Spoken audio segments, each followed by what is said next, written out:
অভিষেকের রোষানলের আগুন অব্যাহত, তৃণমূল কংগ্রেসের একেবারে অন্দরে। হারের দায় সকলেই অভিষেকের ঘাড়েই ফেলেছেন।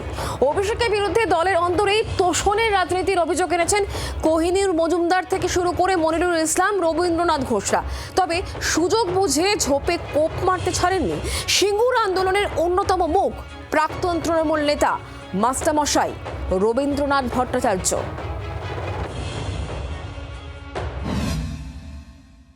আর একজন লোক অভিষেক বন্দ্যোপাধ্যায়, সে যাকে পেরেছে তাকে মাইনাস করেছে। অভিষেক এক কাঠি উপরে। অভিষেককে প্রপারলি যদি কেউ প্রপার উপাসনা না করে, তার রাজনৈতিক কেরিয়ার শেষ হয়ে যায় তৃণমূলে।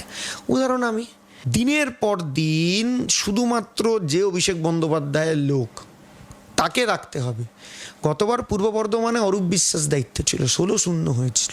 মেমারি ক্যান্ডিডেট চেঞ্জ, আপনার আউসগ্রামের ক্যান্ডিডেট চেঞ্জ, কী লাভ হলো? 74টার মধ্যে কটা জিতেছে? রাজগঞ্জে 60,000 ভোটের লিড, ক্যান্ডিডেট চেঞ্জ। পূর্বস্থলী উত্তর, ক্যান্ডিডেট চেঞ্জ। প্রার্থী বেরিয়েছে, রাজ্য সভাপতি জানে, সুব্রত বক্সী জানে, ওই পাশে বসিয়ে রেখে শুধু কথা বলানো, যাই বড়দের সম্মান করছে। অরূপ বিশ্বাস, ববি হাকিম, এরা জানে এদের রেখেছে। রবীন্দ্রনাথ ঘোষ নর্থ বেঙ্গলে বাদ। এই উদয়ন গুহ, ভিপি এবং মিহির গোস্বামী তখন ছিলেন দলে। এরা দলের চরম বিরোধিতা করার কারণে সেদিন পরেশ অধিকারী 2019 সালে হেরে গেছে।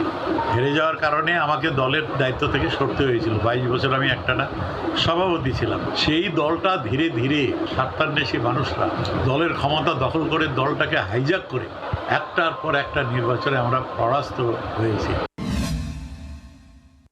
বাংলাতে অধ্যত্ত অহংকারের পতন হয়েছে। অভিষেক ব্যানার্জি নেতৃত্ব বাংলার মানুষ মেনে নিতে পারেনি, কারণ উনি এমপি এমএলএ মন্ত্রীদের চাকর মনে করতেন। একমাত্র তৃণমূল কংগ্রেসের পতন অভিষেক ব্যানার্জির জন্য হয়েছে। আমার মতে অভিষেক নয়, অভিশাপ। অভিষেক ব্যানার্জির উচিত যেখানে যেখানে রানিং ক্যান্ডিডেট দেয়নি বা জিততে পারেনি, তাদের পা ধুয়ে ক্ষমা চাওয়া উচিত। বিভিন্ন জায়গায় যারা দলটাকে পরিচালনা করার জন্য ভেবেছিল, বিশেষ করে আইপ্যাক নামক সংস্থাটা, এরা সব তথ্য সঠিকভাবে দিতে পারেনি। ওরা আমাদের থেকে তথ্য নিয়ে হয়তো তারা যাচাই করবে, এটা মনে হয় ঠিক নয়। যারা বেস লেভেলে রাজনীতি করে তারা অনেক কিছু বুঝতে পারে। বেশ কিছু জায়গায় আইপ্যাক যারা আমাদের প্রার্থী মনোনীত হয়েছে, সেটাও সঠিক সিদ্ধান্ত নেয়নি। অহংকারী পতনের কারণ, প্রাইড মাস্ট হ্যাভ ফল। আমি বিজেপিকেও বলবো যে সাধু সাবধান, নিজেকে আজকে দুর্নীতিগ্রস্ত হলে হবে না। দুর্নীতিগ্রস্ত হলে সেই সিপিএম, তৃণমূল, এদেরই অবস্থা একদিন তাদেরও হবে। ভোটের ফল ঘোষণার পর থেকেই তৃণমূলের হারের জন্য অধিকাংশ নেতাই অভিষেককে কাঠগড়ায় তুলেছেন।